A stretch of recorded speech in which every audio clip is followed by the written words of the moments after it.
understanding, mutual respect, so that our most distant friends will know how to live with us and we with them in one family of nations on this shrinking world. Development, access to information, richness and poverty, digital divide.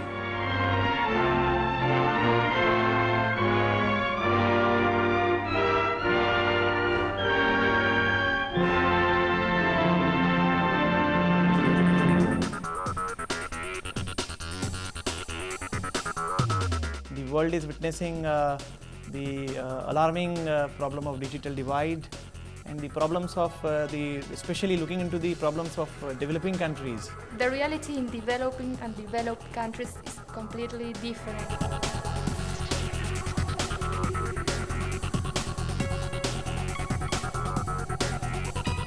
For example, in developing countries, they have all sorts of problems. Development, multiculturalism, Access to information, multilingualism, affordability, richness and poverty. What is the digital divide?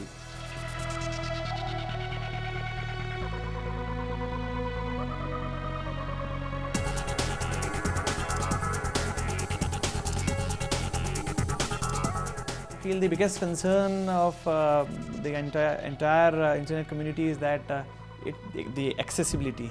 The larger the accessibility, and better would be the future of internet. There's so many complicated things that can affect how the whole society develops, and that's really what determines, the level of internet penetration. There's many layers to the issue of access, right? There's starting from just the physical network layer of people don't have big bandwidth pipelines into their small village.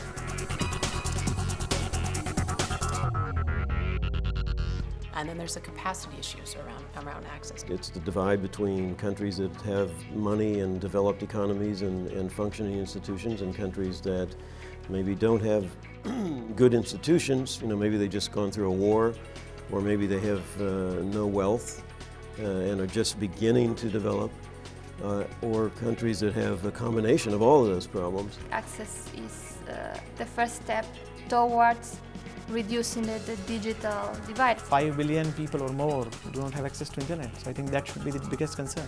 We need to guarantee the access to 6 billion people in the world. When you say internet governance in Nigeria, the first thing that comes to mind is access. People want to have access. They really don't care who's in charge of what first. If they don't have access, they will be marginalized from this global ocean of information that is the internet. This, of course, will widen the divide. It's this very interesting flip side where on the one hand it could be this incredible tool, and I do expect that it will, but at the same time we have to guard against the other possibility that it could also be this tool of repression.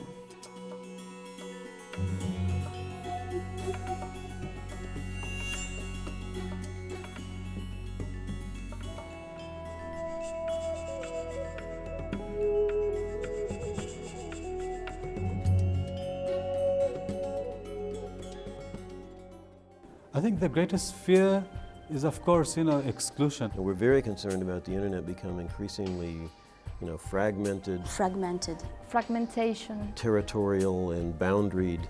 We do not wish to have a world which is more divisive. I'm scared from forces of confusion and competitive, business interest. Break it up and fragment it and make it into one more thing in our world that a lot of the haves can afford and the have-nots can't. My biggest fear is that developing countries will always have to be playing catch-up. It's unfair for a child who grows up, for example, in Lagos, and the other child who grows up in another country, and for them to have uneven access. Because at the end of the day, they're going to compete for the same jobs. They will have less opportunities in many aspects, in commerce, having the possibility to have access to information. They will be outside the information hyperway.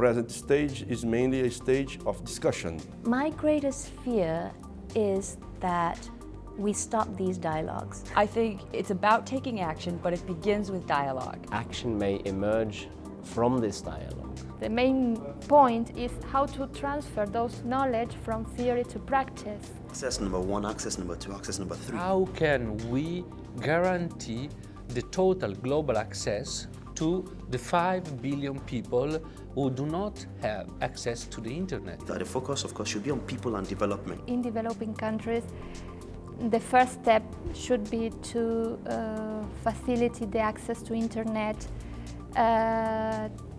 to a great majority of the population. How can we ensure that the gap that already exists, there's economic divide, there's digital divide, social and all that, how can we ensure that the internet as a tool is able to bridge this divide and bring people to come to terms with the opportunities they can also get? We would like to see a global agreement that would sort of clear a path for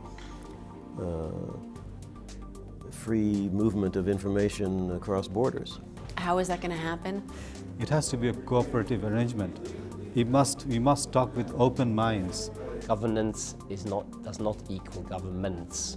It involves all stakeholders. It needs to be more of a consensus and a multi-stakeholder process. Not just civil society talking amongst itself, not just governments talking amongst themselves, but all of these different groups, business, government, civil society, academics, talking together, having to interface together and work through these problems together. It's about different stakeholders who should